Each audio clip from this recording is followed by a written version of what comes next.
Parlamentin komitə sədri Musa Quliyev bildirib ki, sosial müavinətlərin artımı 10%-dən aşağı olmayacaq. Sosial müavinətlərlə bağlı hökumətə tapşırıq verilib.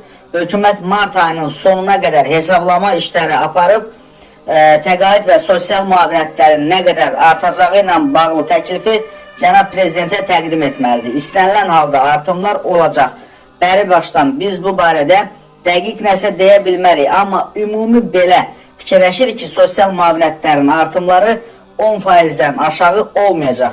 Pensiyaların minimum həddi və minimum əmək haqqı 14%-dən artıq olub. Biri 14,3, digəri isə 16% artıb. Ötən il orta aylıq əmək haqqı 8,1% artmışdır və buna uyğun olaraq bütün pensiyaların sığorta hissəsi 8,1% artdı və deputat qeyd edib ki, gözləyirik ki, mart ayının sonlarına yaxın bəlkə də elə Novruz bayramı ərəfəsində biz o sərəncamları görəcək. İstənilən halda Azərbaycanın heç bir vətəndaşı sosial müdafiəsiz qalmayacaq.